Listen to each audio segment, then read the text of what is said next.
So this is our lesson on authentic assessment. Last time, we were able to review the different principles of high quality assessment, and one of which, or the last principle in that, is authenticity, where we need to provide assessment tasks or activities that incorporates real life lessons or tasks. Now we know that assessment is an integral part of the teaching and learning process. For many reasons, it is assessment that drives the teaching process and encourages learning from the students. In Assessment in Learning 1, you have learned the principles of constructing and implementing traditional assessment methods, specifically those using paper and pencil tests. However, these tests cannot capture the other domains of learning in our students and may not reflect real-life lessons and skills that they need in this 21st century. Remember that from the first principle of high-quality assessment on clear and appropriate learning targets, our learning targets can come from different areas, from the three domains of learning, and it can be from the multiple intelligences of our students. That's why paper and pencil tests would not be enough to cater to the other learning targets that we can set in our classroom. So for this lesson, you are expected to achieve the following learning outcomes. Describe the nature, characteristics, and some related terms of authentic assessment. Discuss the principles of using authentic assessment. And lastly, differentiate traditional and authentic assessments. These are some of the key terms that you will be able to encounter in this lesson. We have authentic assessment, performance-based assessment, alternative assessment, direct assessment, real life, real world, application, authenticity, validity, and lastly we have learning. So let's proceed now to our lesson. Now the following words are terms related to authentic assessment.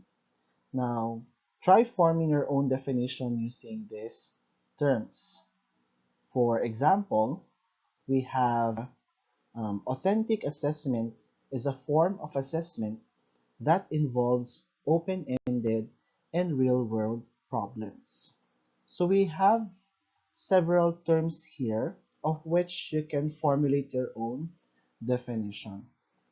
Now formulate your definition and then write it down, and then I'll go back to that when we meet in our face-to-face, virtual, or live video conference. Now, look at this image given. So the title is Performance Test Assignments. And then you have the teacher, and then you have three students. The girl asked, "What task did you two get?" The two boys answered, "Wash 5 test tubes, launch a satellite, and operate it for profit." Does authentic assessment mean the following activities? Do students have to launch a satellite and operate it for profit? Can these students perform these tasks? I know that washing five test tubes is easy, but how about launching a satellite? That would be really a complex test to do. So that we can be clear about what is authentic assessment, we need to look at the definition of authentic assessment. So it says here, it is a form of assessment in which students are asked to perform real life or real world tasks that demonstrate meaningful application of essential knowledge and skills. Another is authentic assessment, according to Cahigal and Mantuano, focuses on the analytical and creative thinking skills, where students work cooperatively, where relevant activities reflect student learning, student achievement, and student attitudes. Launching a jet or launching an aircraft is a real world task, but does it really meaningful for what students should learn inside our schools or classroom. Now, remember that assessment is authentic when it measures performances, products, or processes that have realistic meaning, not only in school-based learning, but also in real-life scenarios. The meanings of this can be literal or not in the sense that it contributes to assessment of other 21st century skills necessary for the students to live their future. So how should assessment or authentic assessment look like in your classroom? How should it look like in your classroom? Is writing an essay considered an authentic task? Is making a model of a plant cell considered as an authentic task? So that you will be clear about what really is authentic assessment, there are some other related terms or terms that can be used interchangeably for authentic assessment. First, we have performance or performance-based assessment. This is so called as performance-based assessment because students are asked to perform meaningful tasks. However, there are authors which say that who said that all authentic assessments are performance-based assessments, but not all performance-based assessments are authentic assessments. It is not always that a performance assessment is considered as an authentic assessment. They may perform something inside the classroom, or they may perform an activity, but the activity may not reflect real world or real life tasks. That's why it may not be an authentic assessment. The other term for authentic assessment is alternative assessment. It is so-called alternative because it's an alternative to traditional assessments, or it's the alternative for paper and pencil assessments. And lastly, it is also called as direct assessment because it provides more direct evidence of meaningful application of knowledge and skills. If a student does well on a multiple choice test, we might infer indirectly that the student could apply the knowledge in real world tasks. But we would be more comfortable making that kind of inference or conclusion from a direct demonstration of that application. Okay? So it's more of a direct evidence of what the student is learning or what the students have learned in the learning process. So these are the three terms related to authentic assessment. In the next few lessons, much of our um, lessons would involve the term performance-based assessment. And then you will be encouraged to provide authentic tasks or authenticity in the different performance-based assessments that you will be designing for your future classes.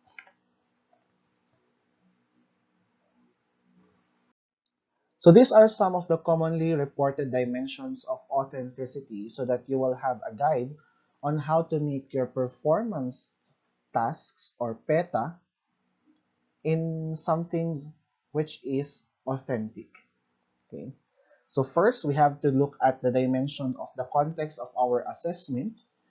It should have a realistic activity or context. The task is performance-based, that is required, and that the task is cognitively complex. It does not only involve knowledge or remembering and understanding levels, but the higher order thinking skills in our Bloom's taxonomy. Next is another dimension is the role of the student. So for the students, a defense of the answer or product is required. they should provide some reasoning about their performances. The assessment is usually formative, but sometimes performance task or performance-based assessment task can be part of the summative assessment. And also, students collaborate with each other or with the teacher. For the scoring of authentic assessment, the scoring criteria are known or student developed. The students must have a participation in developing the scoring criteria. Also, multiple indicators or portfolios are used for scoring. So later you will be able to be oriented with the two types of rubrics that we use in assessing authentic assessments. And then we have the performance expectation is mastery. Mastery of the skill, of the knowledge, or demonstration of attitudes and values which are related to real life scenarios or real world tasks. For the characteristics of authentic assessment, we have the following. So the task should be a representative of performance in the field or the future professional work of our students. For higher education, of course, our authentic assessment should be reflective of what the students will be doing when they are already in the professional field. For basic education, the authentic assessment should reflect real-world tasks or scenarios that they might encounter in the future. Okay, because during high school, senior high school, although they are enrolled in a specific strand or task, okay, we should still prepare the students in a holistic manner where they are being exposed to different fields. Not because they are under STEM, we limit our authentic task within the boundaries of STEM education because there are still STEM students who choose a different course when they enter college or university. The second characteristic is that attention should be paid to teaching and learning criteria for assessment. So attention should be paid to the criteria for assessment so that the teacher will have a direction on how to introduce or on how to facilitate the activity to the students. And the students will also have a direction on how they will perform so that they can focus on the quality of their performances. Now, self-assessment should play a great role. Okay? It should have something as a reflection activity for the students so that they have a way to know or be aware if they are really able to perform the activities or not, or if they are performing well. Okay, this is part of the metacognition of our students. And lastly, when possible, students should present their work publicly and defend it. Because if they are able to defend their outputs or activities, we could also gauge that they really understood and was able to perform really what is required from them. So these are some other characteristics which are consensus across different literatures. First, students' perceptions of authenticity are subjective. That's why self-assessment is involved in authentic assessment. Authentic tasks are similar to the real work done in professional contexts and highlights situational and contextual knowledge, including acquisition of relevant professional attitudes and competencies. Third, these are performance-based, which were mentioned a while back, and require students to demonstrate mastery of professional practices. These practices could not only include knowledge and skills, but also attitudes and values such as honesty, integrity, and many others. Now, the authentic assessment should reflect clear alignment between desired learning outcome or desired learning objectives, curriculum content, and future career-based knowledge because we are preparing these students for the future. This emphasizes assessment for learning.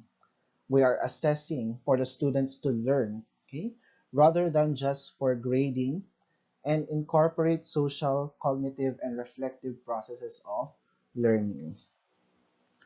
These are motivating and enjoyable.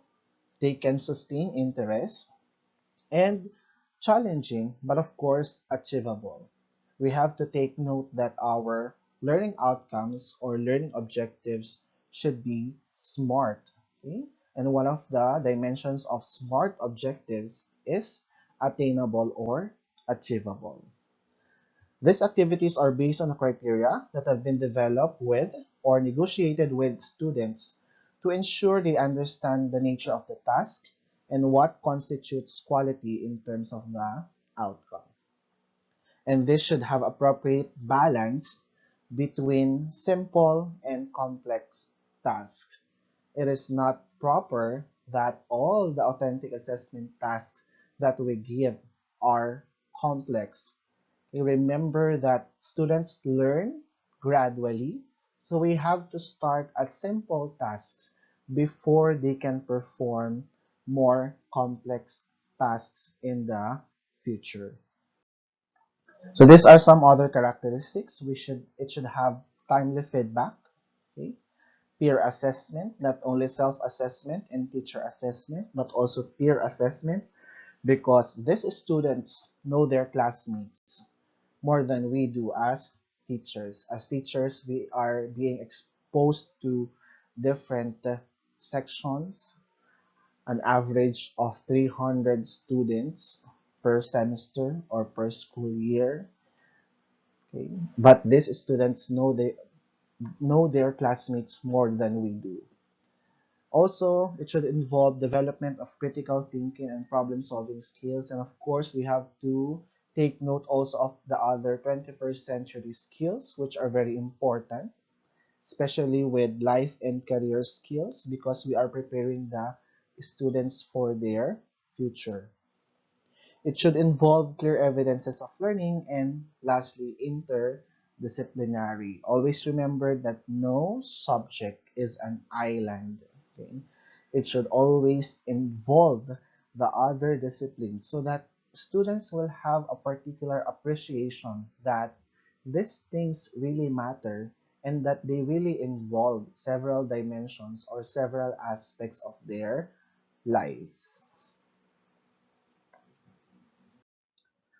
So here are some principles in using authentic assessment. First is focus assessment on what really matters. As teachers, one of the most significant questions, okay, when we assess, okay, is whether or not we are assessing what really matters. When we look at our rubrics or our criteria, okay, we need to reflect if we are judging, okay, the students' activities based on the most important educational objectives, or did we set the right criteria, okay, for these assessment activities? There are instances that we put other criteria in our rubric which do not really matter in the learning of our students, such as punctuality. That could be one. Punctuality can still be included, but when we assess, we do not block our assessment if the student's output is late. Okay? It should not affect, okay, our way of assessing students' outputs if they submitted late.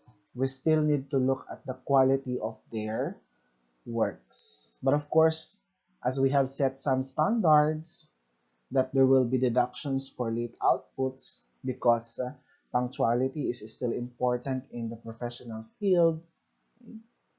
It can be included, but it should not be our focus. Now, second is ensure that assessments are valid indications of student competence. As teachers, we need to provide valid indications.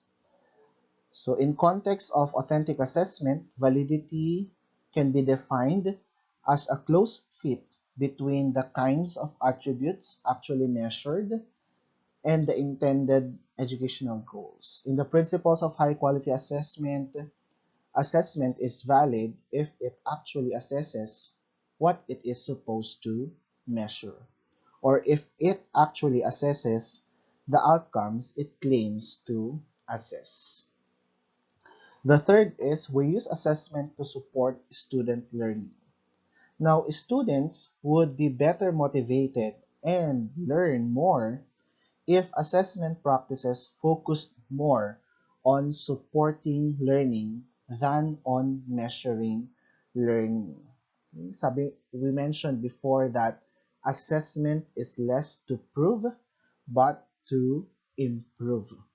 Assessment practices can support learning in at least four other important ways. First, we have to clearly communicate expectations. Second, we involve students in the assessment process.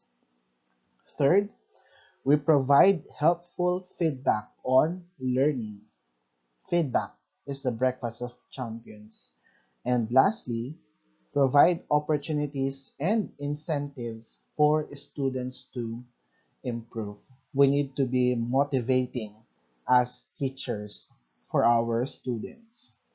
And lastly, develop assessment practices that use the teacher's time efficiently. Assessing with authentic tasks is time consuming, especially if you will be implementing the same task for 3 sections or 4 sections. Okay, so we need to check as teachers what are our assessment tools such as rubrics or marking sheets. Rubrics are great savers of marking time, but they require considerable development time, or it is time consuming to develop, but it is time saving when we already use them to assess authentic activities. We need to clearly articulate criteria and standards that could increase the likelihood of students providing what the teacher is looking for, so that teachers would not have difficulty wondering where is what happened, where is the thing that I want to see. Because if students do not know what to do, we will also have difficulty of assessing what they did. Also, students, peer can be involved in the assessment, which can save teacher time, provided that students are adequately trained in the practice. We can ask our students to assess on their own or to assess their classmates, which can save our time as teachers. So these are the four principles of using authentic assessment. Now let's differentiate traditional and authentic assessment. So you have here a table by Mueller 2018. The first row, they have the similar aim. On the second, for the traditional assessment, it involves body of knowledge and skills, but for authentic, it involves performing meaningful tasks in the real world. On the traditional, we must teach. On the authentic, we must help. Okay, it must be a facilitating part. or a facilitating function for teachers so that our students will be able to perform the task that they might encounter when they graduate. And lastly, still, for traditional, we test their knowledge and skills. For authentic, we let them perform. Okay? Meaningful tasks that replicate real-world challenges. More of our traditional assessment is on paper and pencil, such as multiple choice, true or false, matching type, essay. Okay? But for authentic, it's more on performing, whatever kind of performance we require from our students. So let's take a look at this example. Okay? A teacher does not have to choose between authentic assessment and traditional assessment. It is likely that some mix of the two will best meet your needs as a teacher. Okay. Let's take this an example. If I had to choose a chauffeur from between someone who passed the driving portion of the driver's license test but failed the written portion, or someone who failed the driving portion and passed the written portion, I would choose the driver who most directly demonstrated the ability to drive. That is the one who passed the driving portion of the test. So there are two portions here, the driving portion and the written portion. Of course, I would trust someone who passed the driving portion, okay, than someone who failed the driving portion. However, I would prefer more a driver who passed both portions. I would feel more comfortable knowing that my chauffeur had a good knowledge base about driving, which is assessed in a traditional manner, and was able to apply that knowledge in a real context. The one who can really drive using a real car or vehicle. So some other differences between traditional and authentic assessment. So about selecting a response for traditional to performing a task for authentic, because in traditional, students are typically given several choices. Okay, it could be open-ended, but it's more on knowledge based. Okay? From contrived to real life, from recall or recognition to construction or application. So it transferred from low order thinking skills to higher order thinking skills. But always remember that there are some forms of traditional assessments which could measure also higher order thinking skills. But if we want to measure HATs better, we use authentic assessment tasks. It transforms from teacher structured to student structured, and from indirect evidence to direct evidence. So these are the differences between traditional assessment and authentic assessment.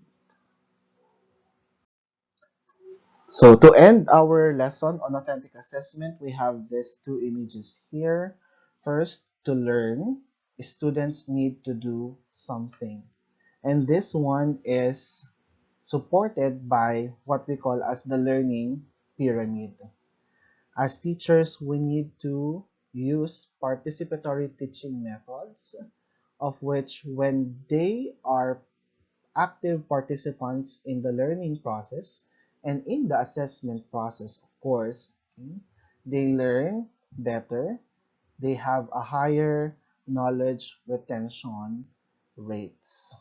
So if we really want our students to learn, okay, we need to look at our teaching methods and at the same time on how we assess them, because the results of assessment will determine if we are effective as teachers and if students are really learning in the learning process. So that's all about authentic assessment. Here are the references that I used for this lesson.